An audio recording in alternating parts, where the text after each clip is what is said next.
IVM.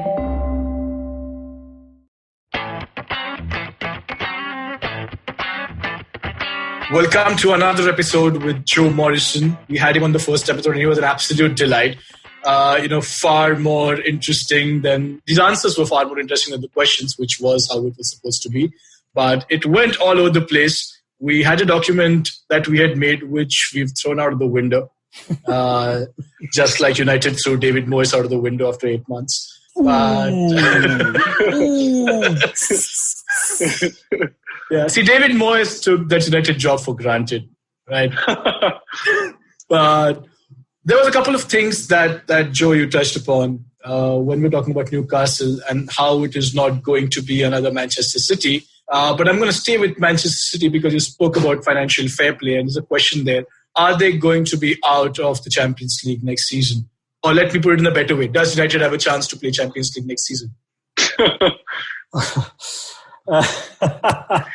Which is the more important question to you? I think they won't, number one. And I'll tell you why in a second. I don't think they'll be out of the Champions League. I think they're more likely to get a very big fine, a hefty penalty, financial penalty. And I'll tell you why. There's a lot of murmurings bubbling around Europe right now about a breakaway European Super League. Yes. One thing that, and I mentioned this briefly in episode 1, if fans want to know what's going on in football, you really need to spend a lot more time looking at the business of football, reading articles about the business of football, following people on social media who are involved in the business of football. And that gives you a better understanding of not only your club, but what's going on. Now, football clubs the world over, and always have been since the beginning of time, are cash-hungry monsters. Cash-hungry monsters. The more cash you give them, the more cash they need and they want. Now, it gets to a point where it's just unsustainable. So we've kind of reached that point a little bit at the moment with the current situation. Where does most money come from? It comes from TV broadcasters around the world. How can... now, football clubs, many of them are in debt, huge debts. Barcelona's got $500 million debt. Real Madrid's got $500 million debt. Manchester United's got $500 million debt. So a lot of the revenue that they make, when you go and look at their revenues, and in particular their net profits, the net profits are very, very small of football clubs in comparison to their revenues, primarily because their wage bills make up such a huge percentage of the costs of a club, for obvious reasons. You know, you have to pay players a lot of money. So coming back to your question about Manchester City, the Manchester Cities of this world and the Real Madrids, and I'll come to Real Madrid in a second, they are so powerful now that if UEFA don't play the game, they have the power to go and say, we're going to set up our own league.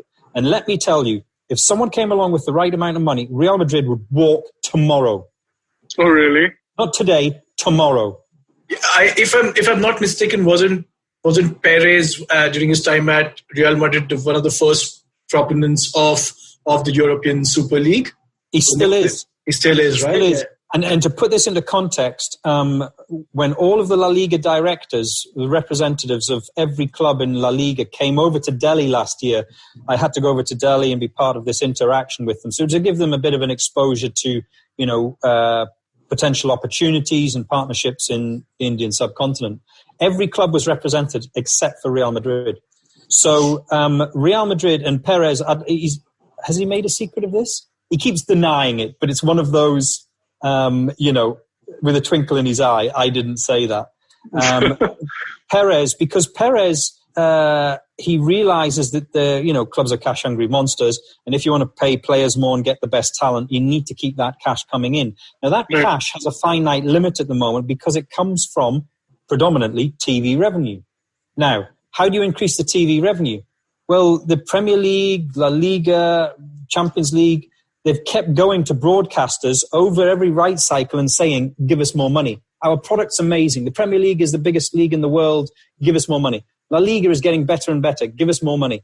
Well, what's happened of late is the broadcasters have started looking at their data a lot more and saying, you know what? Our advertising revenues aren't jumping in the same way the costs of the leagues are jumping.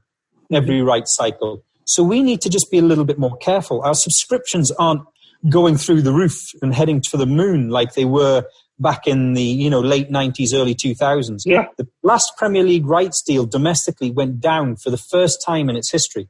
So international revenue went up a little bit, which compensated for the domestic rights going down. And Sky, the money that's coming in from the Premier League for Sky, subscriptions I'm talking about, is just not what it was. So do you understand what I'm saying? There's a bit of a plateau coming now. Right.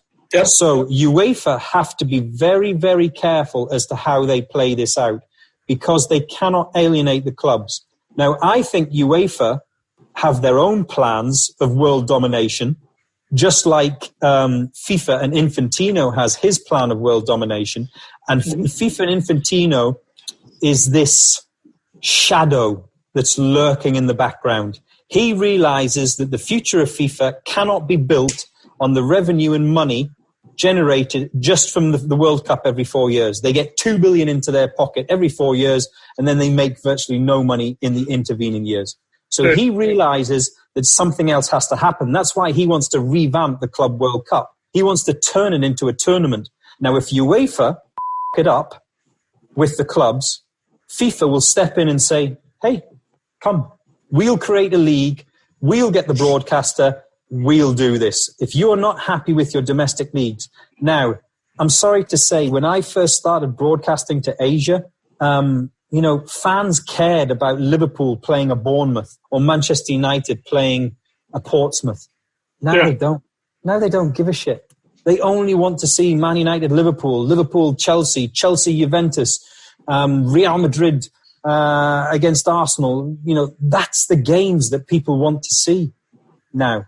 The best players on the planet playing off against other best players in the planet. That's the way it's going. So it's a real tricky one to answer your question about Manchester City. If Manchester City got a 2-year ban from European football, I guarantee you, behind the scenes, not publicly, I guarantee you they'll be going and talking to the likes of Perez and Juventus, another club struggling financially at the moment. Look at what Juventus have done. If you're a fan of Juventus or you follow Italian football, they've been the most phenomenal team over the last 10 years. They keep winning the league. Right. Now, how do you feel about Juventus? If you're not a hardcore Juventus fan, how do you feel? You're bored. Yeah, they're going to win it again. Yeah, they're going to win it again. Paris Saint-Germain. Yeah, they're going to win the league again. It becomes boring. You lose that appetite for it. You get too much candy. You get sick and you don't want it anymore. So what's the next step for Juventuses and PSGs and Real Madrids and Barcelonas of this world? In their minds, this is not what I'm advocating, I'm just saying in their minds, they go, let's play against each other every single week. Can you imagine that? Can you imagine? That sounds great. If you ask me, I think that sounds really good. I'm for that Super League. So the European Super League looks like not so much of a distant possibility. Shiva, actually, you would like this. In 2009 or 10 sometime, Arsene Wenger had said in the next 10 years, the kind of financial troubles or responsibility or pressures that football clubs would get into, there is no way you can stop this Super League, all the top teams from top leagues coming together and having their own leagues. And it's great, I think, at least in the English Premier League with clubs like Leicester and Everton and West Ham and Spurs and now Newcastle getting the new money. I'm sure they'll increase their fan base and the clubs at top who I hope our clubs also are part of that. But here's the problem. Somebody has to be left behind. Now, I'm a Newcastle fan, as you know. I'm an old football romantic. I still believe in the FA Cup and the Cup final day and all that. It just doesn't work from a business model perspective nowadays. And Newcastle are one of those clubs that if this Saudi thing doesn't go through, could be left behind. People keep coming up with, and this is where Budgie's right, and don't tell him, I just hope he never watches this. This is where Budgie's right. Everyone keeps reinventing the football model, but the football model has not changed since its inception. The best players win you the titles. It's as simple as that. And to get the best players, you have to pay the best wages. So nothing's changed. It's and to pretty pay simple. the best wages, you've got to get the best money. Liverpool and Manchester United in the 70s and the 80s were the ones who had the most money. That's why they were the clubs that won everything, because they could buy the best players from other clubs. My team in the 1980s, Newcastle United, we had such a geographical pool of talent. Peter Beardsley was a Geordie, Paul Gascoigne, Chris Waddle. I mean, you could, and look at the Northeast. Steve Bruce is from the Northeast. Yeah. So Bobby Robson, going way before that, was from the Northeast. Brian Robson is from the Northeast of England. Absolute legends. Bobby Charlton, both the Charlton brothers, Bobby and Jack Charlton, all came from a sort of 50-mile radius. Yeah. Why does Bobby Charlton not associated with a stellar long-term career at Newcastle United, or Gaza, or Chris Waddle, or Steve Bruce, or Brian Robson? Because we couldn't afford to keep them. They went to the big clubs because they got the big wages and the big monies, and Newcastle was in such financial straits in those days that they had to sell a player every year, a bit like Atletico Madrid for a while. They had to sell their top player every year to get enough money in to pay for all of the costs. So nothing's changed. The only thing that's changed is the zeros involved in the millions, or billions as it is now, have just got longer. There's now more zeros. The players' wages have more zeros on the end. The cost of transfers have more zeros. The cost of owning a football club has more zeros. That's the only thing that's changed. Everything else is the same. Yeah, no, you bring me to a good point by saying so many zeros. There are a total zero number of people on the board of Barcelona right now. What has gone wrong there? Are we looking at it breaking down and going to struggle for the next few years? Is Lionel Messi still going to be an integral part of the club? What do you think is happening with Barcelona, and where do we see them? The relationship and the trust between Lionel Messi and the board has definitely broken down, without a question of a doubt. And you know what this reminds me of a little bit? It reminds me of the final sort of few months of Cristiano Ronaldo at Real Madrid. That relationship kind of broke a little bit, and Cristiano Ronaldo didn't feel he was valued enough and just went, that's it, I'm out of here. So, and I kind of feel Lionel Messi's getting to that stage as well with Barcelona. You got to remember, elite players, everyone thinks elite players are obsessed about their image or their bank balance. Well, Cristiano is obsessed about his image. I was just going to say that. That's exactly right. But no, they are winners. That's why they got to where they are. And do you think Lionel Messi wants to be knocked out of the Champions League at the round of 16 or the quarterfinals every year? No. For a player at Atletico Madrid, that might be fine because, oh my God, we got to the quarterfinals of the Champions League, then we lost. They're a different level. They're a different breed of mentality. Lionel Messi has a belief, and I mean a deep belief at the start of every Champions League season or the start of every La Liga season that he and his team will be top. So if you start going through a period where they're not, and for those guys, it's still about winning the Champions League. If you go through a period that they're not, which Barcelona haven't won the Champions League in a few years, all of a sudden they start going, why am I here? Top players want to be surrounded by other top players. And Barcelona's recruitment policy over recent seasons has been poor, really poor. Including that one time they bought Coutinho.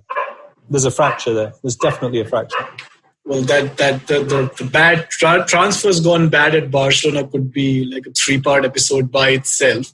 But I want to move to what I promised at the start of the episode, which spoke about the best players. And I want to talk about the best person that has ever sat on a panel, which is Budgie. And in one of the previous episodes, we were talking to Manas Gera, and Karthik made a very interesting point, saying that when Budgie, we started watching Budgie on television, people thought it's a lot of drama, and he doesn't know what he's saying. But I think over a period of time, people have started to understand and enjoy that persona, and the way you guys take each other's Mickey all the time. It's novel for us to see that. Not that we don't love, serious, sit down, suit boot, all nice shows to understand. But yes, like I said, it's a breath of fresh air, and it's great the way you and Budgie, have that chemistry between the both of you. Tell us more. How did this team of being very jovial came through, and any more experiences that you can share about this time that you spent together? It's a great question, and the answer is probably not what most people think it is. I am heavily involved and usually have the final say on guests. And what has happened, especially in the last 10 years of my career, probably a little bit less, maybe the last sort of 7 years of my career, is when I started my broadcasting career, and if you go back to the UK as an example, when Sky Sports did their live Monday Night Football or the live broadcasts of the weekend, you could not get the team lineup anywhere else because the internet was in its infancy. There wasn't many websites. There certainly weren't any betting websites in those days. And betting websites are usually the ones who have the team first. So if you wanted information on who was injured, who was in, who was out, you had to watch the pre-show of every game. That's changed. I know more about what's going on with players, lineup, injuries, gossip before we go live than when we are live, as do the audience. They know more about what's going on ahead of this game, all of the rumors and suggestions because of social media in particular. They know what's going on before we even go live. So that's when I shifted my focus. And this is really important because I am heavily, heavily involved. It's almost like, well, it is, and it's an obsession. My executive producer thinks I am obsessed about it. I'm obsessed about formats, content, and the audience. I really am obsessed about it. I watch shows and I look at data and I look at other shows and I work out, why does this part of it, and I'm not just talking about sports shows, by the way. I watch business shows in America and Australia. Like, why do they do that? Why does that get a reaction and engagement? Why does that not? Why does that look good? Why does that look bad? So, you steal ideas from lots of little pieces and places. So coming back to the Budgie thing, one of the things, as we mentioned in episode 1 about the Twitter experience was, when Budgie was on, he was polarizing. And this was before Trump and Piers Morgan, by the way. So, and people have to understand Donald Trump won an election through polarization. That's how powerful polarization is. And why is it important? It's important because what happened, Donald Trump running for the US election, and there's a number of documentaries out there, so you can go watch them. I'm not going to get into Donald Trump. But they used a software of which we have our own version of it, now, which collects data and, tells us audience patterns and how many people are watching at any particular point in time and how long they're watching for, etc. Donald Trump, when he was giving town hall speeches in his election campaign, they had their own version of the software, which said when he talked about building a wall and kicking the Mexicans out, it got a spike in support and interest. So at the beginning of his speeches and his campaign, he was appealing to both sides of the divide. Then they discovered if he became polarizing, he could just forget about those who were never going to vote for him anyway and appeal to them. Forget them. Half the world hates you and half the world loves you. So just get used to it. And that applies to anybody in life. Me, you guys, everyone who's watching this. So just get on with it. Spend more time with the people who love you. Spend less time with the people who hate you and that you hate. So just move on with your life. So Budgie is polarizing. He says the things that no matter if you're at home watching a game with 2 or 3 of your friends or you're in a bar, there's always one member of the group who'll say the things that Budgie says. Now, Budgie doesn't say it for effect, and that's the difference. And I'll keep coming back to this, and we mentioned it at the beginning of episode 1. Authenticity. Budgie really believes that Jose Mourinho is a fraud. And he believes Jose Mourinho is a fraud because every success that he has had in terms of trophies has been built on the back of money. So it's a valid point. You might disagree with it and say he's a successful manager because he's won the Champions League and he's won the leagues in the Premier League and he's won it in Italy and he's won it in Spain. That does not stop Budgie from having what is a valid opinion. You might disagree with it, but it's a valid opinion, isn't it? So that is the difference between a subjective and an objective opinion. Exactly. And you've hit the nail on the head. And that is where the formulaic design of our pre-show is so important.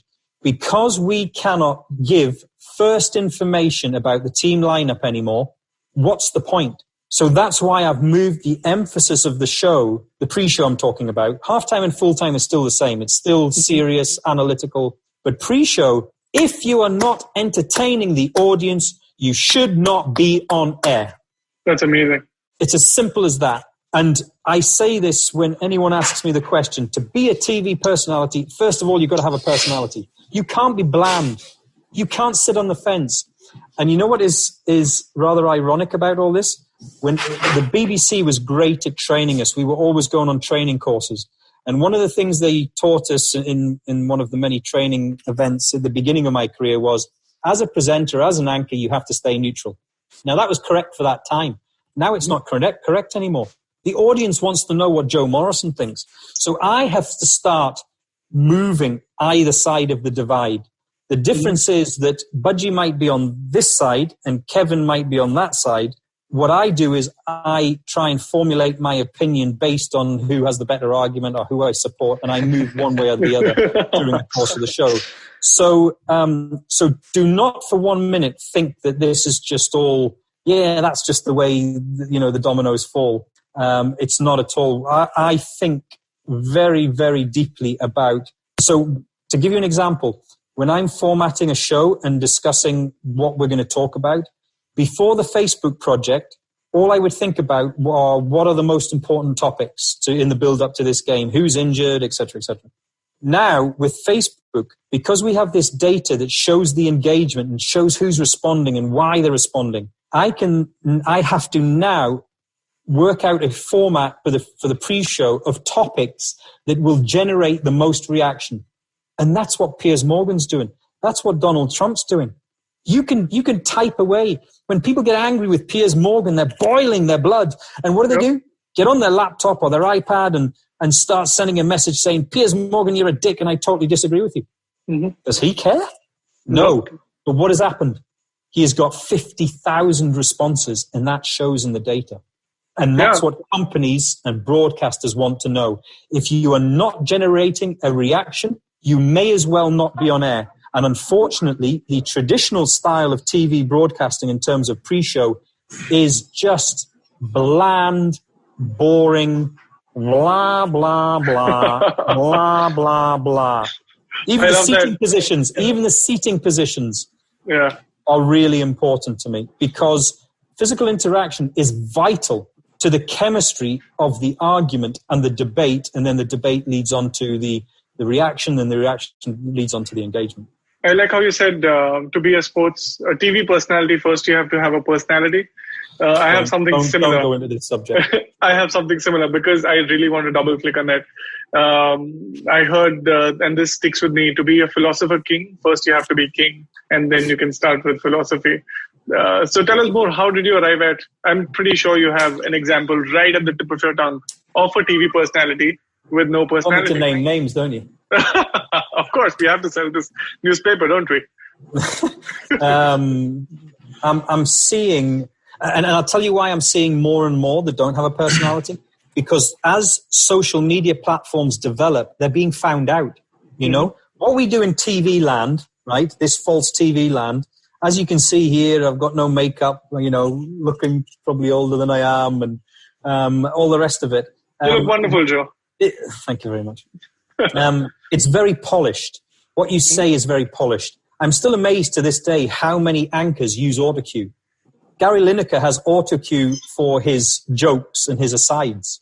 Really? And you're like, so where's the authenticity? Authenticity comes on social media from spontaneity. So, this stuff goes viral on a regular basis now that is like someone has hammed it up. They try to be funny. Mm-hmm. And it just doesn't catch fire. And then someone else, just by pure accident. Why does one thing go viral and the other thing doesn't? And this is one of the biggest lessons I've learned from this Facebook challenge. And my boss, a woman called Melissa, she's absolutely brilliant, by the way. I've learned so much from her. She banged on at the beginning a lot to me about authenticity. Don't fake it. If you're wrong, you're wrong. If you look like an idiot, you look like an idiot. If you're funny, you're funny. Do not try and be funny. Do not try and be angry. Do not try and be an idiot. Do not try and be clever. Sometimes, we all wake up with different personalities every day of the week, every week of the year, One day you're feeling pretty smart and things are just, flying out your brain. Other days you're like a zombie. That's just life. Mm-hmm. So be authentic. And coming back to Budgie, That's why that is really important, because we have other guests on and have had other guests on over the course of my career who, because they're still ambassadors at clubs, they don't want to say anything bad about the club.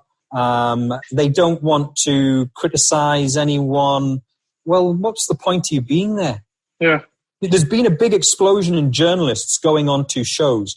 Now, that's for two reasons. One is cost. Yeah. Journalists do it for free. Yeah. Or for next to nothing. But the other reason as well is journalists will give you the gossip and the rumors or give you their opinion. So now players as pundits, an audience has two options. A journalist who's going to give me all of the gossip and the inside knowledge of what's happening at their football club, or a player, an ex-player, who's going to tell me nothing, is just going to give me bland, tepid. Yeah. What would you rather watch? Yeah, I would probably watch Joe's show, because I love this. This feels like we're on a C2K episode back in the day. Thank you very much. But one thing, we're not fake. We're not fake. When I'm exasperated with Budgie, I'm genuinely exasperated with him. No, that comes through for sure. That comes through, Joe. And he does at times piss me off, and Kevin does at times piss me off. But we have a deep trust amongst each other, just in chemistry, because we work together a lot. So that when one of us pisses another one off, it only lasts for a very short period, and then it's over and done with. So it's like a family. You might get angry at your sister, or you fall out with your brother, or your parents, or whatever. Do you not love them anymore? Of course. Yeah, like we say in football, it stays on the field, and we get over it, and then we go get a beer. Correct. It's the same as we were talking about the Lee Bowyer, Kieran Dyer thing. Like, yeah, they haven't become enemies for the rest of their lives because of the on-field incident. It just happened, So Budgie is really important. So what I tried to bring to the show was someone who is a little bit spicy, and is going to garner that reaction, and someone who is more analytical of the game. And Kevin is very analytical, so he brings that. He's not as spicy as Budgie. Kevin can't fire a polarizing debate as good as Budgie can, but Budgie can't. Actually, Budgie is very, very good at analyzing a game, by the way, but he's not the greatest in elaborating. He's not as good at getting that out. Gary Neville is the best. All football players I know are pretty good at analysing a game, but they can't put that across to the audience in a simplistic way. Also, I'm guessing players are restricted by how much they can say, especially when you spoke about Gary Neville or Jamie Carragher, who've been considered legends, or also have been legends for their own clubs and fans. I'm sure they can only speak so much in detail and can't really give out a lot of things as other people would do. Well, first of all, Jamie Carragher is not that great, in my opinion. I'll tell you why. On Monday Night Football, about 1 in every 5 shows, Gary Neville steps off and takes a night off, and they put someone opposite Jamie Carragher. And this comes back to the Budgie Kevin, Budgie Carlton thing. Mm-hmm. When you remove Gary Neville from that equation, there's not that same juice there. There's not that same chemistry, spice there. So it just goes to show you put someone different opposite Gary Neville, he can still fire the conversation. There's very few pundits that can do that. Roy Keane can. Jamie Carragher can't. So the thing about it is, if you are being honest in your opinion, no one can ever challenge you on that. If you firmly believe that, then what is wrong with that? If Gary Neville firmly believes that Ed Woodward is making a mess of the recruitment side of the club, Ed Woodward will pick the phone up to him and go, "Why did you say that, Gary?" Who cares? He doesn't care. It's like, it's very, very difficult nowadays. I'm lucky because obviously I'm involved in Indian football and have been for a lot of years. You'd be amazed about how many people are gagged in Indian football. And I'm not just talking about players and all the rest of it, which you can understand. I'm talking about those who broadcast as well. Why? Because someone will pick up the phone and go, "You see this presenter or this reporter or this anchor? He works for you. I want him fired. And if you don't tell him to shut up or keep his mouth shut or don't say anything about this situation, this political shit situation, then threaten him with his job." No one can do that to me. You know what I'm saying? I'm freelancer. I don't care if I never work in football broadcasting again. I've had a great career. I've had a great life. I've had great experiences. I've traveled the world. I'm done. If I was at the beginning of my career, it'd be slightly different. I'd be a little bit more worried. But I'm not. So I can be more authentic and I can be more honest and I can say the things that everyone's thinking. I'm glad you brought up. As can you guys, by the way. You can do the same thing. No one can threaten you and say, by the way, we're going to take your jobs away because you're criticizing the Indian FA. Yeah, the joke's on them. We don't get paid for this podcast anyway, so. I don't get paid by the Indian FA. I don't care. When the Indian FA, I will, and this is what a lot of people don't understand about with regards to my views and my involvement in Indian football. I'm honest. Mm-hmm. So I will commend the Indian FA and the Ambanis when it comes to the Indian Super League for the things they do right. I will also criticize them for the things they do wrong. I'm not just constantly critical. When the Indian FA were putting the players on budget airline tickets to go and play crucial qualifiers in the build-up to the Asian Championships or the World Cup, it's a disgrace. But when the Indian FA do something good, I'll also commend them and say, well done. All this Indian football conversation has made Karthik's ears made him warm. Joe, just for the context there, Karthik's been taking his coaching badges actually, and he's done pretty well so far. I think Indian football is something he's deeply interested in. What level are you up to, Karthik? I just started, so at the D level, I just got cleared at that level from the AIFF. So next step is the AFC level, I think. From done. C onwards, yeah. Well done. Thank you. What is it good? The advice I would give you, Karthik, is make sure you get a balance of both, yeah?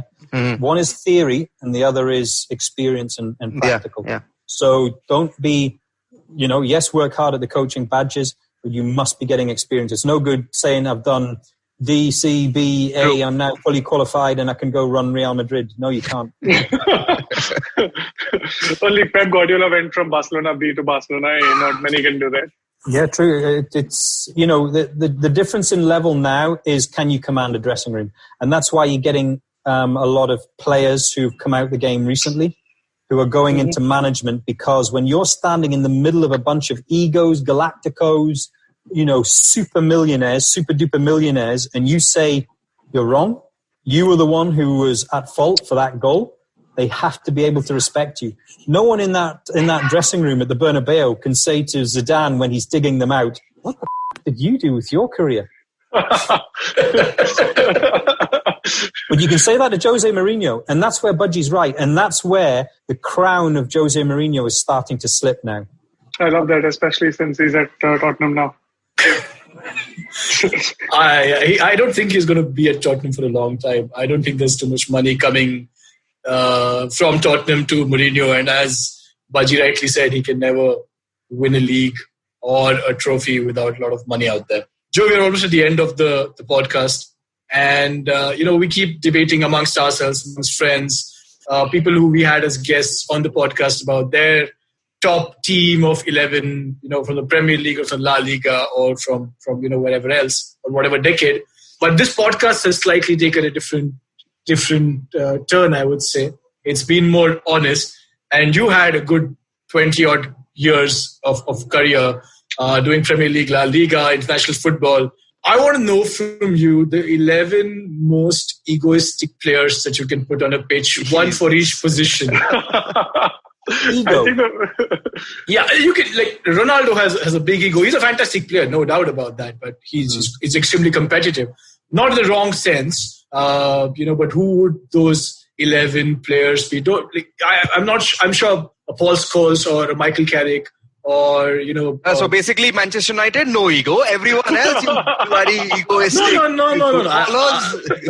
Look, you got my question right. Yeah, I did. One in every position. That's really difficult because my thinking time would be as long as this podcast has been. I could easily. I'm happy. Let's go with 11. Any 11 that you want to put on the team sheet. Drogba, Ibrahimovic. Drogba, Ibrahimovic, Ronaldo, Gary Neville, Jens Lehmann would be my goalkeeper. Thank God for an Austin entry in there. Goodness me, I'm really having to think about the real ego.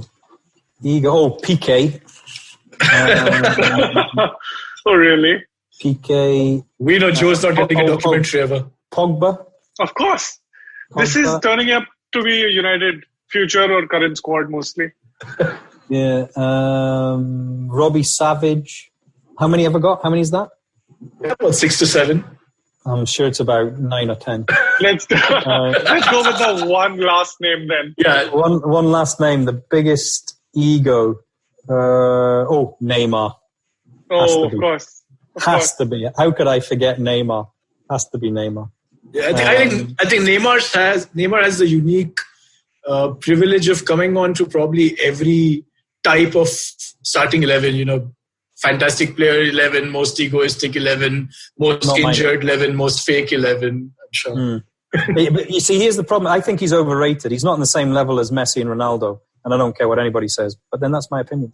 But what I will say, and this is, and we've had this fabulous conversation over the last couple of hours about the money in the game, and I'll continue to emphasize that to your audience.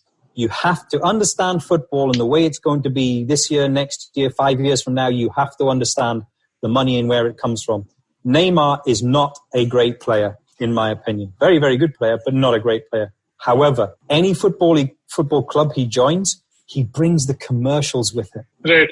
So there's a lot of chatter amongst my friends and the Newcastle United, fans, supporters clubs. What's going to happen when the Saudis come in? Who are they going to buy, et cetera, et cetera. And here's the thing. There's some players in that Newcastle squad are fabulous, really, really talented players, and for the future as well. But they don't sell 1 million shirts around the world. So you have to think like the new owners will think, which is how do we, with a bang, establish ourselves and announce ourselves to a global football audience? How do you do that? So Neymar to Tyneside then. There you go. What a marquee signing that would be. The digital traffic of Juventus went up by 20% when Ronaldo joined. 20%. Wow. Yeah, I read somewhere, I think Serie A viewership went down by 20% and La Liga fell by 20%, I guess. Hey, when LA Galaxy got Beckham, the entire MLS paid for his transfer fee. Correct. So but the MLS does for everyone. It's not one particular. It's a draft system there. The league. But don't ruin my story with your facts, Karthik.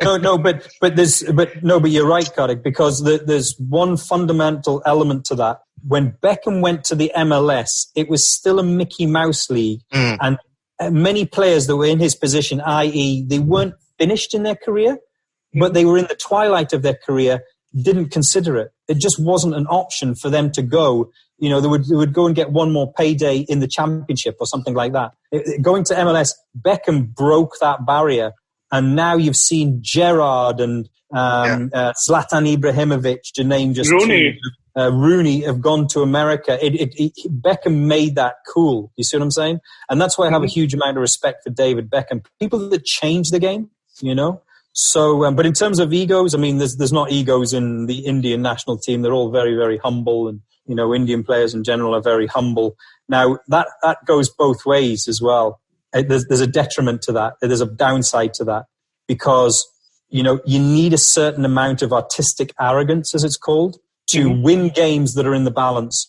And I see that amongst some of the Indian players when they are playing for the national team and coming up against some of those teams in Asia which are almost on the same level as India.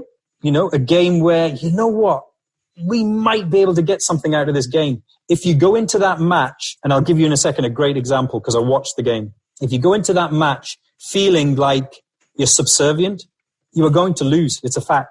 And India did that against Bahrain it was Bahrain, wasn't it? In the Asian Cup last year, the game that they needed to get a draw out of to qualify for the knockout stages.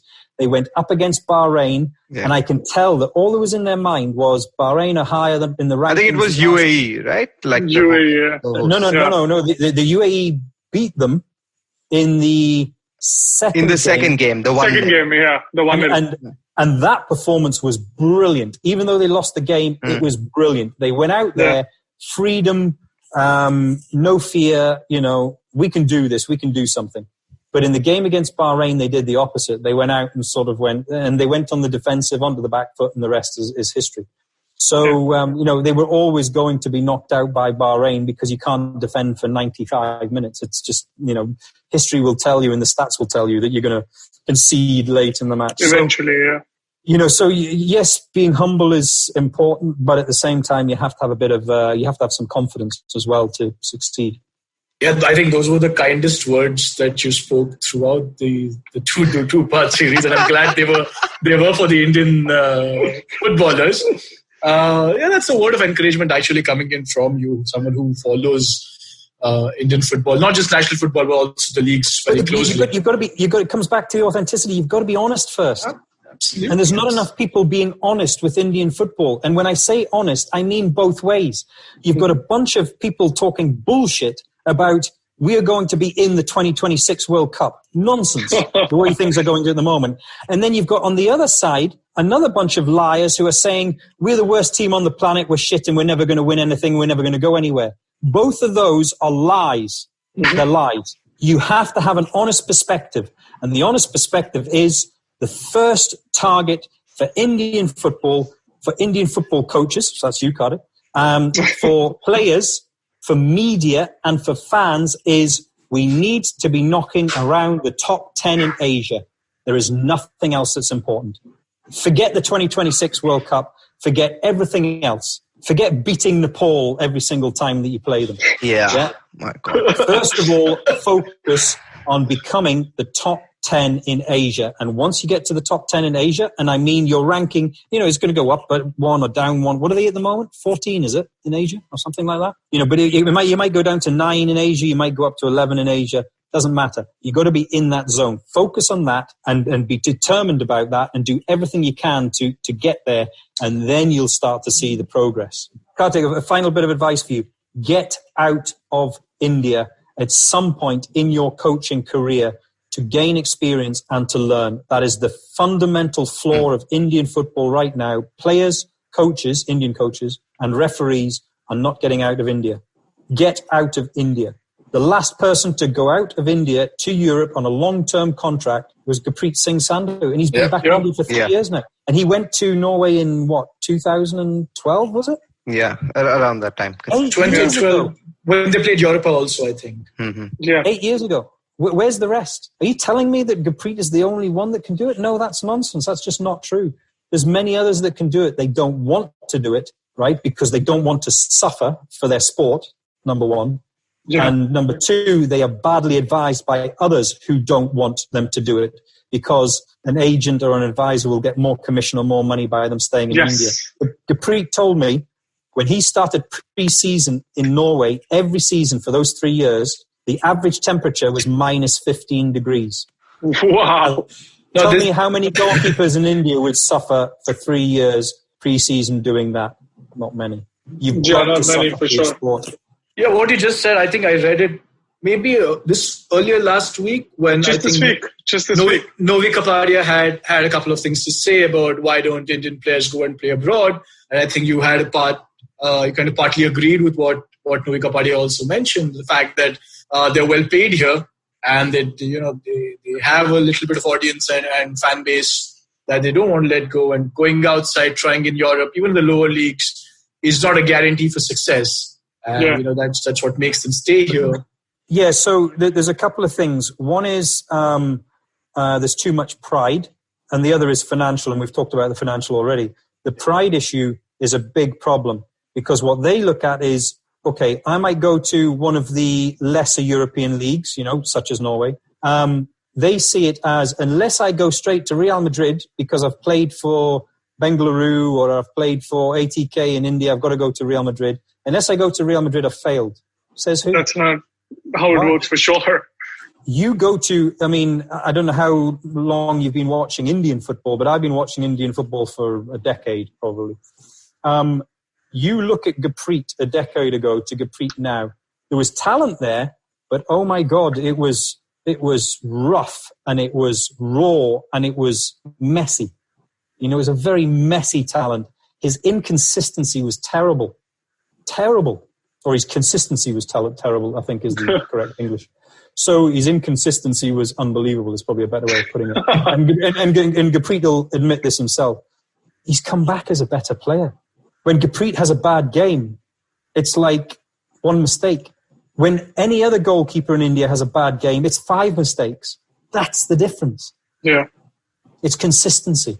And you have to, and I'll say this for whatever, I don't know where you guys are going to be going in life and what your ambitions and your dreams are. And I sincerely hope you fulfill them. But you have to suffer for whatever you want to achieve. The amount of weddings that I've missed, birthdays, 21st birthdays, 30th birthdays, parties, drunk nights out, because of my commitment to this cause. And it still amazes me to this day. And I'll let Manas tell you a story himself. He'll have to come back for another episode because it's I wouldn't humiliate the guy by telling you the story here now. I'd force him to tell you the story. If you are not committed to anything, you will not succeed. My father died whilst I was on air. Now that wasn't planned or anything like that, but that's just the way it happened. And looking back now, it was good for me to slip into that zone, focus on the show, because for that show, that period of 3 hours, I was in another zone, I was in another world, and I didn't think about the death of my father. Now, I was in Dubai doing it. It was a Champions League show, actually. And there was nothing I could do about it anyway. My father was back in the UK. So what was the point at that particular stage in worrying and all the rest of it? I was informed that the time was coming before I went on air. I was informed when I came off air, because at that time I never, and I still don't, switch my phone on during a show. I do it a little bit more now with social media than I did at that particular time, because this is over a decade ago. So, you talk about the things that have happened. I got sued for $5 million. What? I got sued for $5 million. You can't just sneak that in. It was by 10 Sports, actually. I won my case, but I got sued for $5 million. And here's the important bit of this particular part of the story. The lawyers sent the litigation 30 minutes before I went on air in the 2014 World Cup. And they did that deliberately, because remember, it was in Brazil and the shows were late. Mm-hmm. So tell me how many lawyers are dropping litigation at 9:00 at night? Yeah. They did it for a specific reason, and they did it to challenge me, number one. They did it to break me, number two. And they did it because they wanted to affect my performance. Now, anybody who knows me knows that all three of those things didn't happen, because it made me more determined. And that's where focus comes in, and focus on your career, focus on your life, focus on your ambition. You have to slip into that zone, and it really is a zone to say, there's nothing else going on in my world right now, because there's nothing I can do for my father. He's 3,000 miles away. I'm not a doctor. I'm not a surgeon. I'm not a lawyer. There's nothing I can do about being dropped with a $5 million lawsuit. What am I going to do? So you can either stand up to it and confront the challenge, or you can run away and hide. What am I going to do? Burst into tears and say, "Oh, $5 million lawsuit, I'm not going on air tonight." That shows you're kind of weak, Yeah. So many things have happened to me, either just before going on air or whilst I've been on air. Joe, I have to ask you this question, and feel free to absolutely say no. I know we're almost out of time, but if you can share, what were you getting sued for? It was so 10 Sports. I'm talking about the old 10 Sports. When obviously in the 2014 World Cup, Sony, ESPN as they are now, they had the rights to the World Cup. They needed a presenter, and they phoned me up. I was in the UK at the time, and I said, yes, I can do it, because I was freelance. So my freelance contracts are based around rights. So I'm a broadcaster for Premier League or La Liga. So I have to commit to that league for that season, or for Champions League or whatever. That's kind of how the rights game works in terms of contracts for people like me. Some people are contracted to a broadcaster. So they do whatever sport that broadcaster does, and they just have one contract and they can't work for anybody else. Mm-hmm. So with me, with regards to that time, I had a freelance contract with 10 Sports. They were, and I just want to make clear, this is the old 10 Sports, the dickheads in Delhi. So sorry, that might have not come across. I'll repeat, the dickheads in Delhi. So what they wanted at that time was they were dicking me around with regards to a new freelance contract. So I was out of contract at the end of the season. And then, of course, Sony came along. They said, will you do the World Cup? And it was just the World Cup. I said, yeah, sure, no problem. There was the whole thing was nonsense. I even had, by the way, messages, secret messages, unbeknownst to the big power, the big powers that be, from some of the board members going, Joe, I just want to make clear, I don't approve of this. It's total nonsense, but we all have to, support the main man. So basically, they were just pissed off that I was going to work for somebody else, Well, if I was so important to you, why didn't you sort my contract out? Why didn't you keep me? Wow. It's like being pissed off that Lionel Messi goes and plays for Real Madrid, but you were dicking him around with his contract for the whole contract negotiation went on for 6 or 9 months before that happened. And what happened was, as soon as they dropped that litigation, I was out. I said, I'll never work for you guys again, ever again. And I never have, and I never will. They could have the rights to the Premier League, the World Cup, the European Championships. I'm a firm believer in principle, because principle shows your integrity. Integrity is everything. I think it's Warren Buffett that said, all you need is, intelligence, integrity, and what's the third one? Someone will have to Google this for me. I'm guessing authenticity. No, it's another I. But he basically says, if you don't have integrity, the other two are not important. So integrity is everything.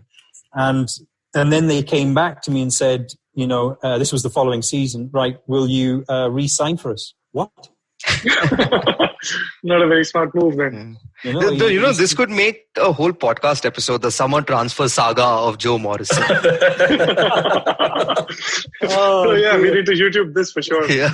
Hey, look, don't get me wrong. I'm not, the process of going through a legal case, especially when you're being sued for $5 million. By the way, I don't know if I can show it now. The room's dark. I've actually taken the pages of the original litigation, the original lawsuit, and I've framed it, and it's in my toilet. So where it shows 5 million, because all I want is, I love that. Everyone that comes in my house goes in. It's the guest toilet, by the way. Everyone that comes in my house, talks about it, and they say, very smart. And the way I look at it is, someone at some point in my career valued me at $5 million. So, but the point I want to make about it is, it's very tough as an individual going against an organization. Yeah. And they didn't care about it. Every single person that was on the other side of that fight was going home at night time, and they didn't care about it because they, as individuals, that's why you have limited liability. They, as individuals, were not being sued by Joe Morrison because obviously I countersued them. So they didn't care. But as an individual, and now looking back, I didn't feel it at the time because, I'll not deny it. It was stressful in certain parts. At the beginning, it was stressful. But then as I got more into it, it became like a game, it became like a competition, like a football match. And, it's then a power of wills. So, and I knew I was going to win. So, going against an organization is really tough. And anyone who's been in litigation, and you know what India's like, it's the global center of litigation. So don't say that. doing that kind of thing is challenging and it's difficult. But now when I look back, honestly, it's one of the best things that happened in my career because it taught me a lot about resilience. And I now know if I ever met any of those protagonists on the other side, and I'm not going to name them, but they know who they are. If I ever met any of those protagonists on the other side, I know I could look them in the eye, and I know by just one look for 30 seconds, I could have them shitting themselves because I know that's how mentally weak they are because of that process that we went through. They were cowards. You see what I'm saying? It's one thing sending me a message saying we support you, Joe. It's another thing actually standing up for me. You see what I'm saying? Yeah. So I learned a lot about resilience from that particular experience, and I'll never forget one character in particular who I had a meeting with him in his office, one of the executive management at 10 Sports at that time, and he and this is how I know about mentally weak people. he was wearing a suit. And this was one of the first things I noticed when I went into the room. He was wearing a suit where the jacket and the trousers were slightly different. So obviously he got up that morning and thought, well, these trousers maybe need to be cleaned and nobody will notice those trousers, because one had a tiny fine pinstripe in the jacket, but the trousers had no pinstripe. It wasn't, by the way, don't get me wrong, it wasn't a blazer and trousers, an obvious difference. Yeah, it's the same suit. Color. It was the same color, but you could tell the material was slightly different. Obviously, one had a pinstripe, one didn't. The devil is in the details, Joe. Eh?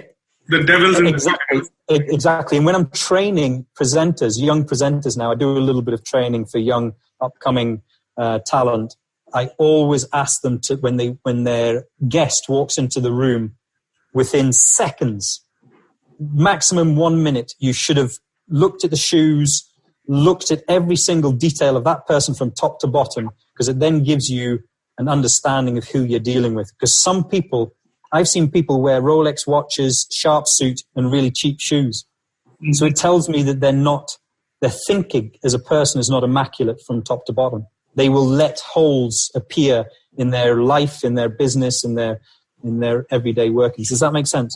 Wow. Yeah. Went from footballing lessons to life lessons really quickly. Sorry, I didn't really get onto that conversation. It reminds me of something that someone had once told me, is that the way you do something is the way you do everything. Very nice. So I think this goes along with that. And if you're young, I don't know what how old each of you guys are. If you're young, you have to suffer and you have to lose a few in your early days of your career. But make sure when you're losing those things that you think you should win, make sure you're losing it for the reason of integrity, nothing else. Yeah. So if you're letting something go, you're letting something slide, or you're losing out on something, make sure you lose out on it because you kept your integrity. And the person who got the job, who got the opportunity, they let their integrity go. By the way, I can see Karthik bouncing around because he's desperate to go to the toilet. So am I. He's exactly the same as me. I'm twitching here. I don't think Karthik's twitching to go to the washroom. I think he just wants to light a cigarette. No, I know I said no to that 1 minute break and I'm regretting it now. In the middle. We should just go by Joe's advice. You have to lose some things to gain some more things. Wait, sorry. I will have to call time because my computer is already running out of battery. I don't want to not have this recording on my computer. So bring it home. No, I'm going to bring it home now. And the toilet door is calling my name over there. I can see it. If I was not able to see it, it would not be a problem, but it's it's looking at me now. Come, Joe, come. We will address to you here in the toilet. We are not going to come in between that door and you right now. Thank you for sharing that story. It was something very personal, and we're very, very fortunate to be the ones to hear it from you. And three of us at least definitely know that bit, that legal or the lawsuit didn't affect you during the 2014 World Cup as much as England's performance at the World Cup did.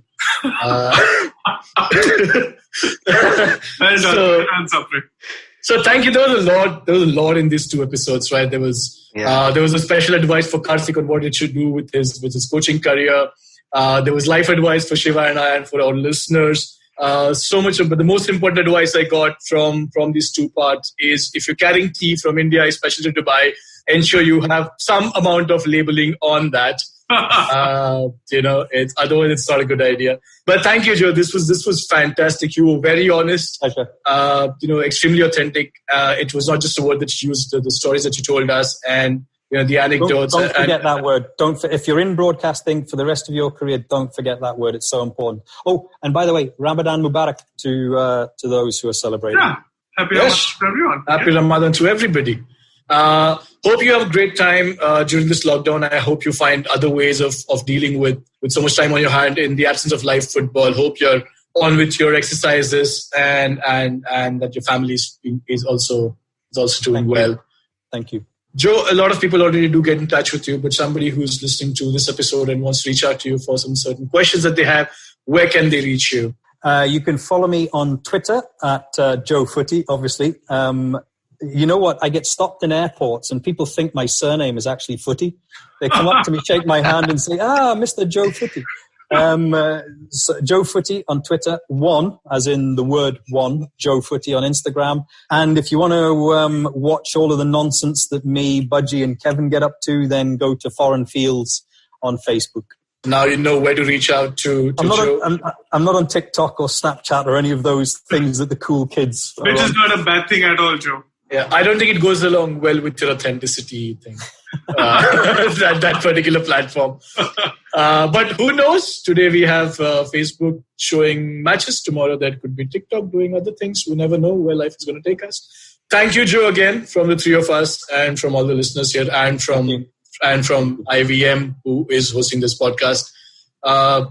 We hope to see you soon on television or on our phones.